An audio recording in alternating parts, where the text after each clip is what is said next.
So we're going to get on to how to ask people for change, or how to ask them to do things for us. This is a little bit of a departure from the model we've been exploring, which is the P's and D's, the reflexive listening, the non-judgmental, non-evaluative, non-roadblock type of encouragement, just to help people write the next line, to discover their own perception path, to lead them on their own journey of discovery to wherever they need to go. Might not necessarily have a preordained destination, but might just be sufficient to move them along. Might even just get them to admitting, at least, I don't know, which at least is a starting block. Before, they might have thought that they knew, but they were wrong, or they had some inner conflict about it. But at least now, if they're at the point of going, well, I don't know, then, okay, maybe I need to read a book, go on a course, ask somebody, go and find out. It's an action step, isn't it? It's a decision about something. So, not too long ago, I also reread Machiavelli, The Prince. Yeah, I know. And the Machiavellian question, of course, is it better to be loved or feared if you can't be loved and feared? Of course, the answer there is it's better to be feared in the absence of being loved and feared, because people, they don't mind breaking promises to people they love, but they really don't like breaking promises to people they fear because of the retribution.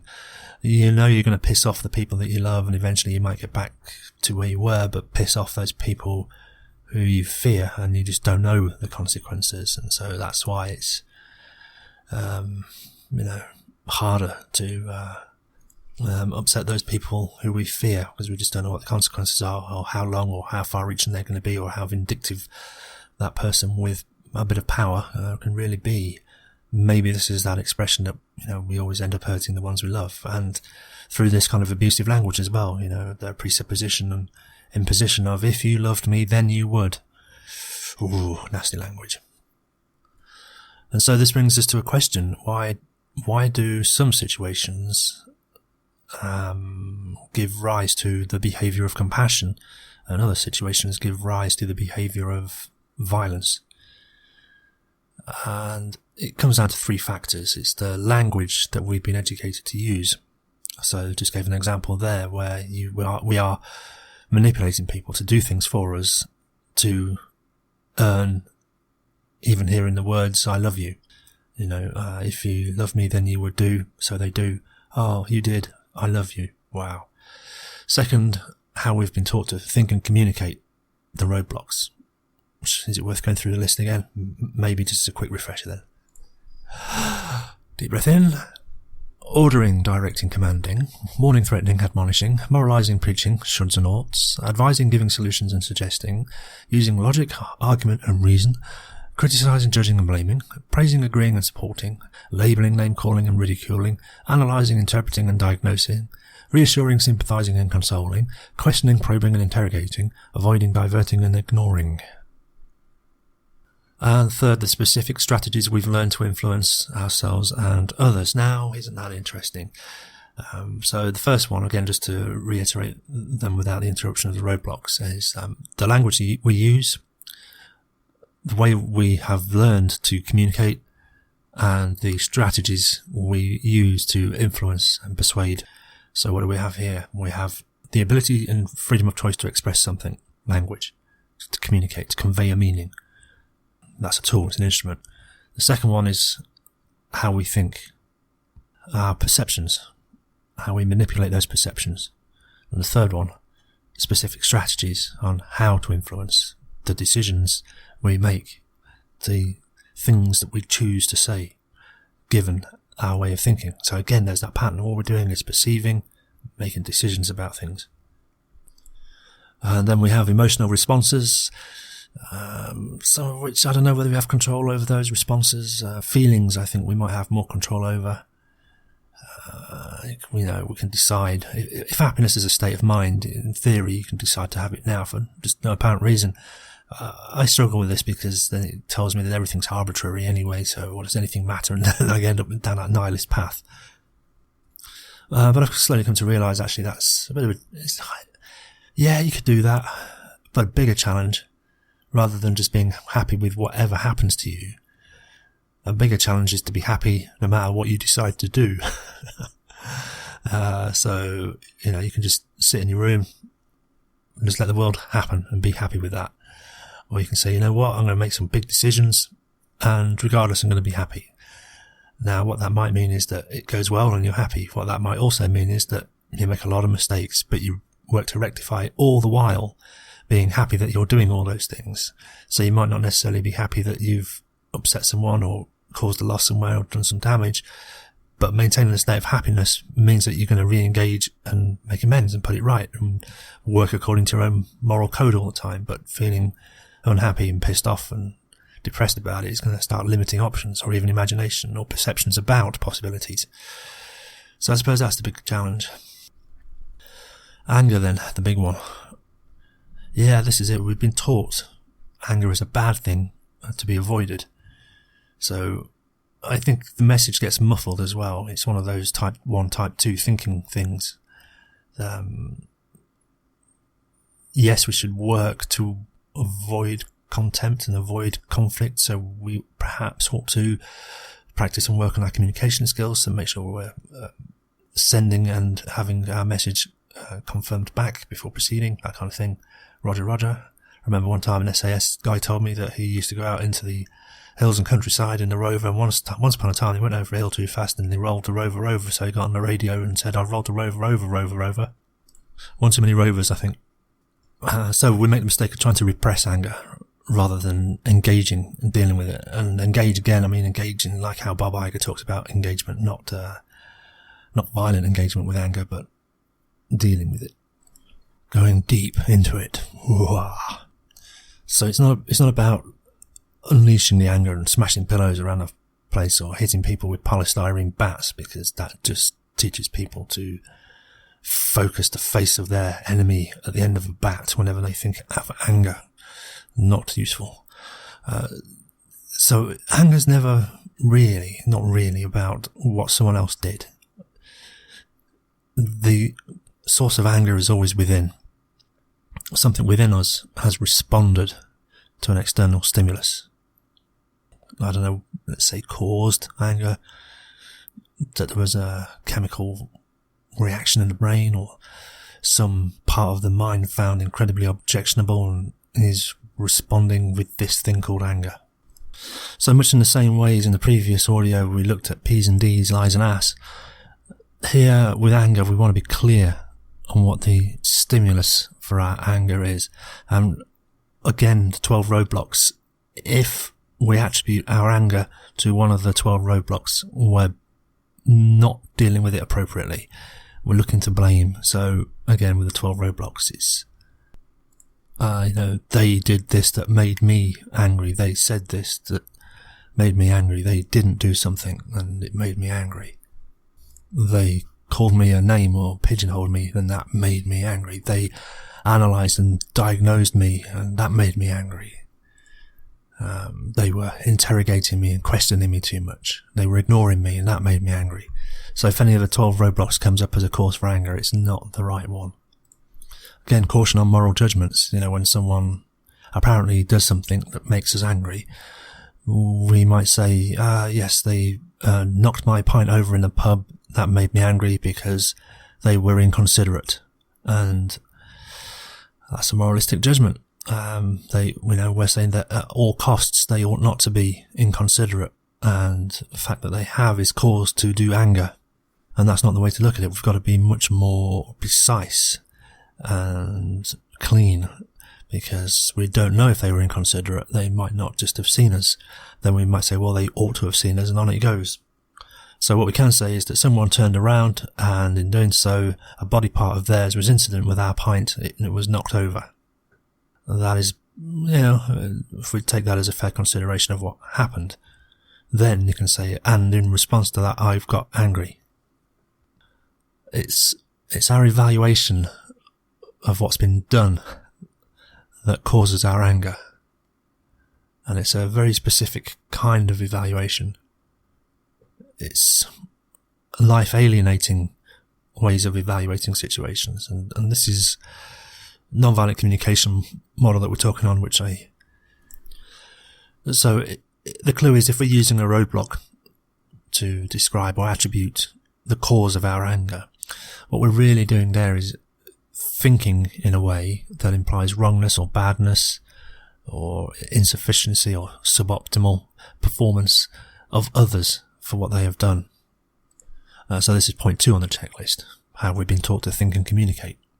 We are constantly in evaluation mode, and when something happens that we don't like, it can't be us, it must be them. How do we evaluate them and retrospectively put blame on them or find fault in their behaviour so that we can attribute our emotional response to them instead of us? And we talked about this a couple of audios back. Once we've now found fault with somebody, they're in debt to us, and now we can start making demands for them to make it right, because they're in this debt to us because we've judged them as doing something suboptimal, something insufficient, something moralistically wrong. And we, of course, are the final arbiters on this. So the problem then is exacerbated when they turn around and say, actually, I don't think you are the final arbiter on this. Maybe I'm the final arbiter. And you being that judgmental and leaping to anger so quick is actually something to find fault with in of itself. Or to you calm down. And then we get the phrase, you're overreacting. It's only a pint. Now I have to respond to that and double down on my original justification for doing anger and blaming people. And you can see how it escalates. And what actually are we arguing about all of a sudden? It's not about the pint. It's not about anything. It's just about arguing who's right and who's wrong in their illusion of causality. Who's right and who's wrong about their perception. It's ridiculous because we both know deep down that our perceptions are subjective, but as soon as we project them as objective, we have to do all these mental gymnastics to defend it. What are those defences? Well, they're the 12 roadblocks again. There's also a bit of a meme that went around about a year ago. Remember that guy, the short guy in the deli stand? And the clip is cut to make it look in a bad light for him, because it shows him pointing the finger at other people that are taller than him. And then he's saying to them, you can't tell me what to do. You're not God, you're not my father, and you're not my boss. Well, actually, fair criticism, because everyone in the shop is telling him to shut up, telling him enough, telling him what to do. All he's doing is venting. Yet people feel that they can tell him what to do. Why is that then? Because he's smaller? It's this kind of pre-programmed response we have, isn't it? Little children that are smaller than us, we can tell them what to do. And you can very well fill in the blanks that because this guy's quite short, other people feel that they can tell him what to do. And he even gets physically assaulted at the end of it to add insult to injury. So it comes down to, you're a small petulant child, and if you don't do what I tell you, therefore smack. Physical violence is in order. It's quite despicable, really. It just shows the prejudice and triggers. And then the post-hoc justification. Why did you jump on this guy? Because he was raising his voice, letting himself be heard. My God, what a crime. Yeah, so lots of judgments and evaluations and roadblocks that led to this guy getting physically assaulted. So yeah, in the first instance, the guy did respond with anger. It's an evaluation of what had been done to him, no doubt, the cause of his anger. And, again, nonviolent communication is built on the premise that anger is the result of life-alienated ways of either evaluating or being evaluated. And this case, I think, perfectly demonstrates what's going on. So in this situation, and many like it, there's 4 ways of working into a response. It seems to come in 4 flavours that lead to anger. So it could be interpreted as a rejection. And in doing so, a feeling of hurt and sadness. That's one way it could have been interpreted, but sadness isn't anger. A second possibility in this situation is the person could have realised his needs for respect and equality weren't being met. And then by focusing on those needs, he might have felt scared and vulnerable in opening up to the person to ask them to change their ways. Or he could have looked at the needs of the other person behind the counter. So what were they needing? Whatever is derived from making the comments that they made, what need does that serve? That they're covering up for their awkwardness, that they don't know how to talk to people that are different to them, that they're inexperienced, that they need to be told it's okay to talk normally to people of different shapes and sizes, colours and creeds. And then the fourth way we can look at things and situations the way that this guy did is we can find wrongness in other people for behaving as they did, and violence. The first guy who was upset, it seems by what was said to him, he, as we've discovered, you push people's buttons for so long and eventually the number of D's mount up and then they're going to snap. And the way this guy snapped was to stand up for himself, and he made himself verbally known and expressed himself verbally. The onlookers in the shop took displeasure to this, evaluated him, and then one of them effectively tackled him to the ground, doing a physical violence textbook case. So whenever that feeling of anger starts to rise, and we've learned this in the previous audios, I hope, it's not to start with the word you, or I think, or I feel that you. No, full responsibility. I am feeling angry because I am telling myself, insert your own narrative. And then look for the kind of life-alienating thinking going on inside our head that's the cause of this anger. Oh, it's so hard. It's so easy to blame the system, others, the rules, the regulations, the authority, the lack of this, the change in that, Brexit here, Trump that, Putin this. Oh boy. Alright, so if you're kind of new to this, and you're doing anger, imagine you're in an angry state and someone comes up to you. So I'd like you to tell me how you're interpreting this external stimulus. How are you looking at it so that it's causing you to be angry? Oh, you don't like that responsibility, do you? It's all your fault now, isn't it? There's an inference of blame there. No. And straight away, here's the rejection. If you weren't there to see it, you wouldn't be angry. I'm not saying to go in denial. Isolationism, yes, it is a problem. This is what happens. We start cutting ourselves off. We isolate. And we go back to that kind of nihilistic worldview again. Nothing matters, so why do I need to even go out and pay the mortgage and let them repossess the house, and then I'll steal some food and nothing matters. I'll end up in jail. I'll get fed. At least I'll be in my cage. But peace of mind, I can choose to be happy whilst I'm in my cage. Yeah, you could do that. You could do that. From experience though, it seems a lot of the times other people, blaming, can't help it. I imagine other people are positioning themselves to make themselves superior. And I got some of this as well from the book I read on philosophy and contempt. My judgment is better than yours. And in the case of this guy who was shoved around in this cafe, all these big people were around imposing their will because they were physically stronger. They knew it was probably low risk to take him on physically. They didn't have any good verbal arguments, so they'd win in any way they could, physically. And I suspect we do this with people who are less able to construct reasonable arguments, especially with people who are in emotional turmoil right now. They're not thinking clearly because they're overwhelmed with stress hormones, cortisol's flowing through there. The hypothalamus is fired up. They're in auditory exclusion mode. It's not that they're not listening to you. They can't hear you.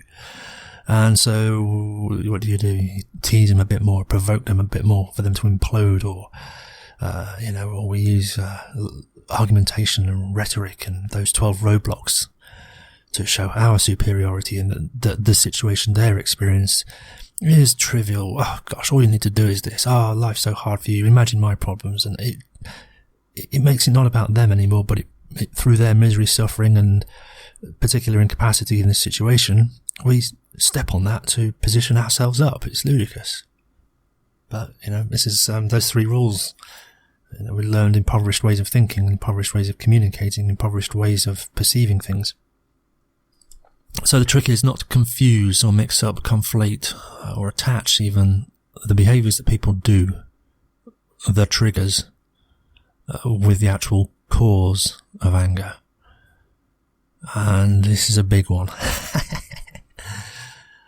Do not mix up a trigger, a stimulus of our anger with the cause of our anger. It comes back to the three rules again. We're so impoverished in the way we think about this. We're brought up with it. It's somewhere it started. And our parents' thought it was a good idea, and they taught our parents, and who taught our parent, who taught us, that use things like guilt and shame as a primary form of trying to motivate us. So when we use guilt as a way of manipulating people, and in guilt I'm going to include things like obligation, duty, have to. We need to confuse them into thinking that the trigger is the cause of the feeling, that because they didn't do, they have feeling.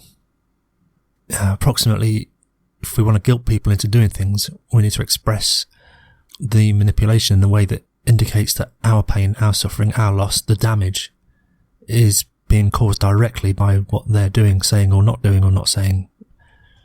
You have an obligation to do this, otherwise it makes my life bad, therefore you have to.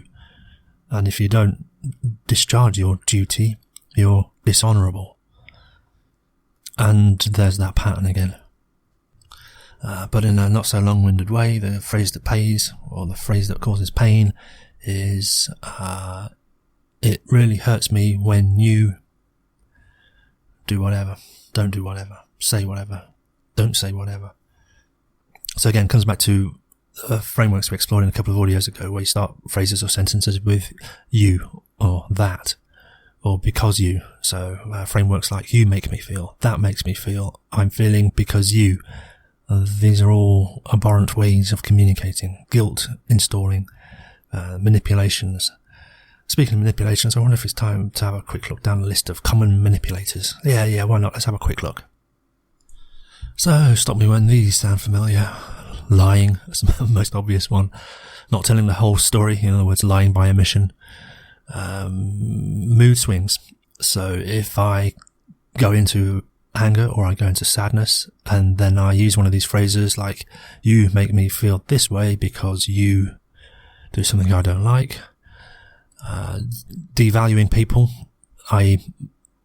you think you've had a bad day, just wait till you listen to mine, or what you said is irrelevant, you're not important even to listen to.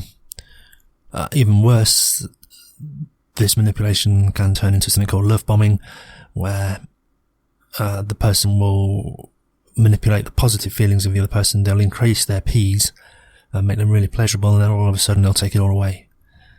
So it's trying to reinforce the idea that your pleasure is only served at my discretion, i.e. I control how you feel, both positively and negatively. So they use these kind of double-sided manipulations. Yeah, so I give you pleasure and I can take it away, but also you cause me a lot of pain and suffering by your actions. So that's a double whammy. Denial, minimizing, we've already talked about. Compliments also I'm going to put on this list, as well as insults. It's the same thing, it's just that one of those manipulations of behavior feels good and the other manipulation of those behaviors feels bad, but it's the same thing. It's an attempt to modify behavior by installing, cajoling or manipulating the feelings of another person. And I find both abhorrent in the fact that we're attempting to take away control from the other person about how they feel about things, so that they're not their own agent. Their locus of control is externalized, and then we provide the stimulus to control whether they feel happy or sad. Compliments, the way that they're delivered, is of this form. I would suggest, instead of giving people compliments, to express gratitude, which is a slightly different process, which says something that you did made me think about things such that I can make a different decision about life, and it changed it in this ways, and it made me feel so wonderful.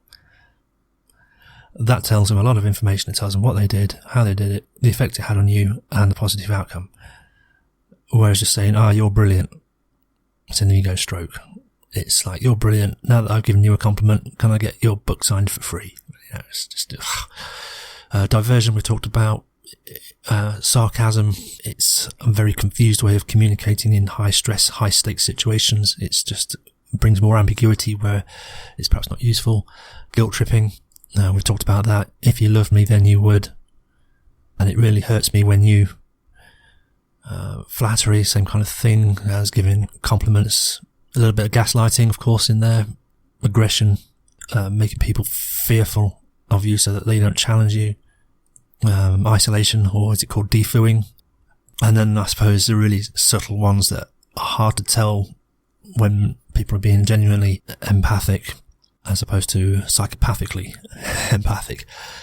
Really, really good manipulators look like the real thing, and that's, I suppose, the danger with the so-called dark triad. Anyway. And the other thing as well comes from the books Walter Wink, a bit of a heavy theologian, so if you can get through the religious stuff, there's some good messages in there, but again, a lot of it's based on this non-violent communication model. He talks about this myth that we seem to have in Western culture, the myth of redemptive violence. So we see it on TV, every movie, every cartoon, someone does us wrong, and instead of being understanding and trying to get needs met, what do? We go and avenge. And there it is, one of the biggest film franchises in history is all about avenging.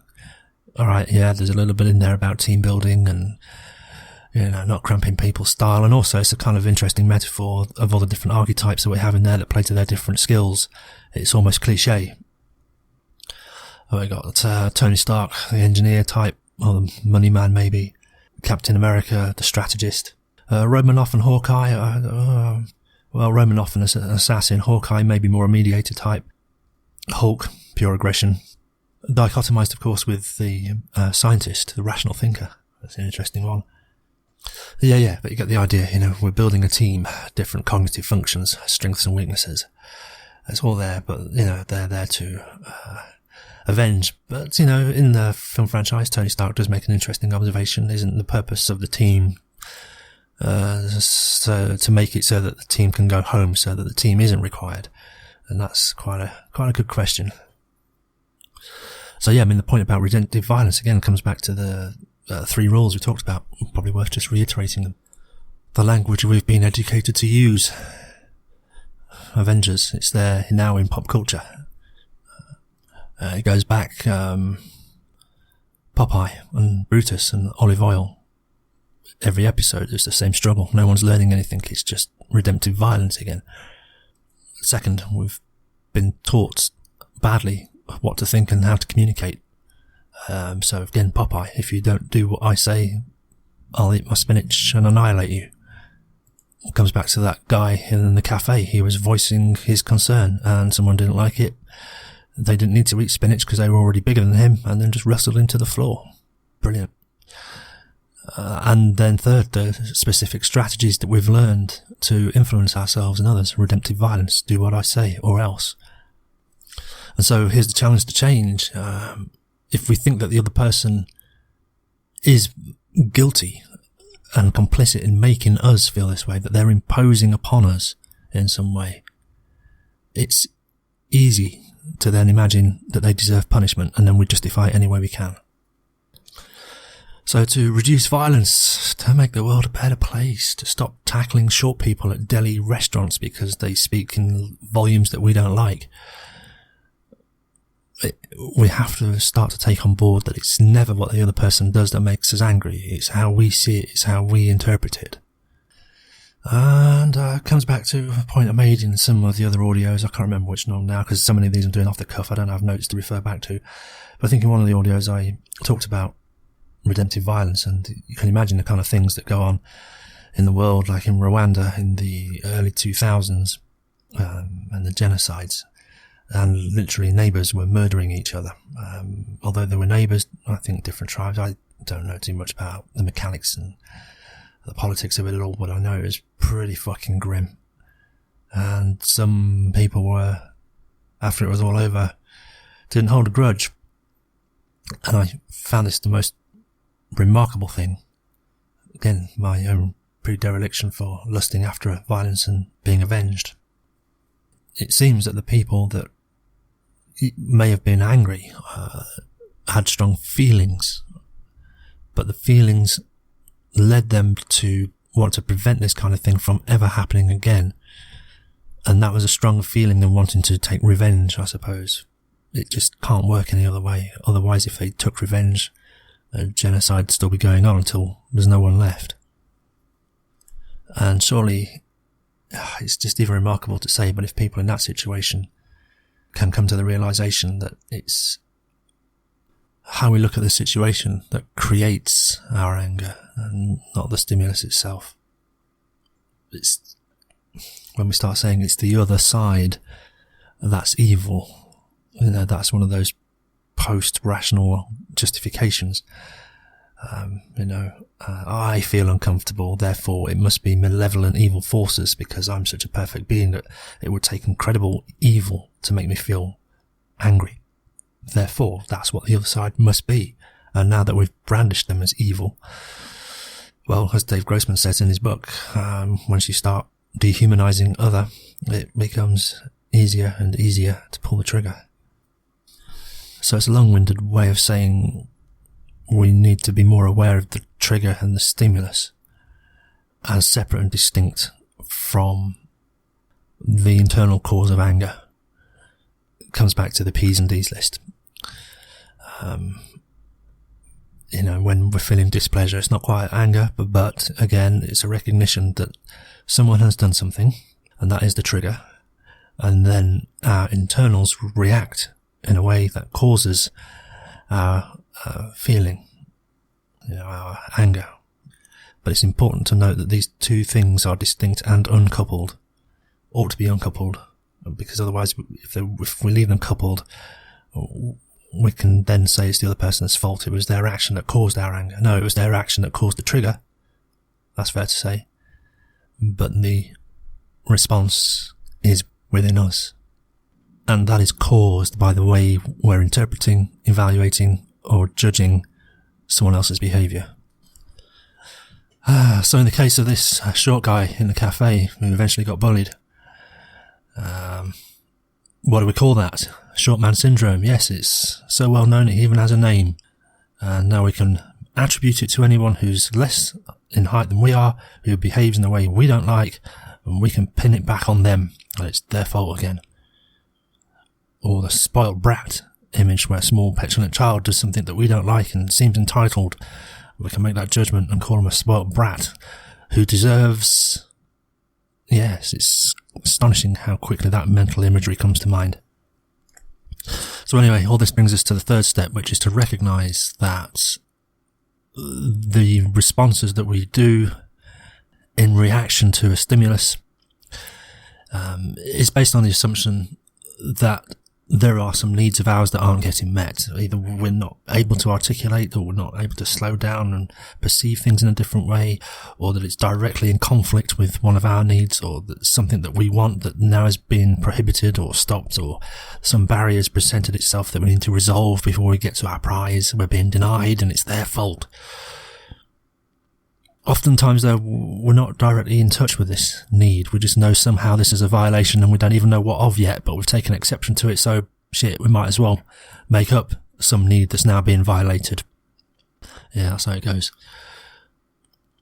So instead of questioning ourselves, how is this happening in my head? Why am I responding this way? What need isn't being met? What's going on? We start thinking of what's wrong with other people for not meeting our needs, for obviously trampling on us, for obviously trespassing against us, for obviously just getting in our bloody way, the inconsiderate, spoilt little short men brats. And what's that other one? Women. Am I right, guys? Yeah, that one too. These judgments we make of other people, which cause our anger, are really alienated expressions of unmet needs, and they put distance between us. And again, I don't know how many times I've mentioned this in perhaps just about half of the videos that I put on YouTube. It's always distance. That leads to contempt, that leads to violence. It's cultural difference, social difference, gender difference, sex difference, cultural difference, class difference, economic difference, whatever. So it's an interesting thought experiment then, just to imagine a situation where we're blaming somebody for not getting our needs met. And when you blame somebody, it's your fault my needs aren't being met. Therefore you ought to, or I command you to. How do you think they're going to respond to that? Well, they may actually comply, but at high cost, eventually. They are as sensitive as we are. They're attuned to things as we are, but we pretend for a moment they're dumb, they're little people. They're kind of subhuman because we're judging them. They're lesser than us. They're not as switched on as we are. They're not as acute and not sensory as aware as we are. Therefore, we can get away with abusing them a little bit. That racks up because they know that you're doing it. They're not dumb. They're not stupid. They see it. They probably see it more than you do, or we do, or I do. And that's added to their P&D account on the D side. So it's a kind of weird, MVC says it's a suicidal way of asking for help that almost guarantees that we're not going to get our needs met. And what we're really doing is expressing our needs through the judgment upon others. There's a weird way of, I'm not even sure if it's externalizing the locus of control, but it's certainly absolving ourselves of our choice and our enjoyment of life and our capacity for responsibility and learning and development that leads to the path that eventually gets our needs met. And whilst we're thinking in frames of blaming others and seeing the wrongness in others, we ourselves become blind to our own needs, where we don't even look inward anymore. Everything's outward focused.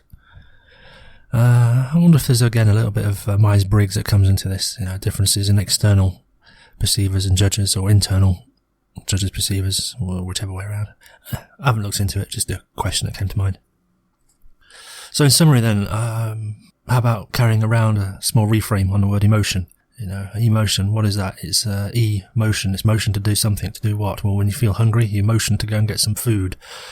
When we experience other emotions, sadness, anger, fear, we're doing a motion to do what? To get our needs met. Well, what are they? Good question.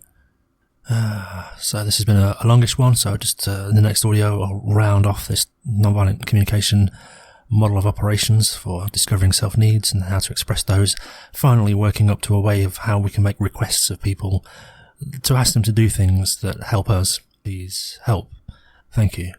But in a way that doesn't imply wrongdoing, judgments, coercion, impositions, or sense of duty or obligation. It doesn't use gaslighting or victim blaming or any of the other roadblocks and persuasion of manipulators that we've highlighted in this audio. So that's where we're going.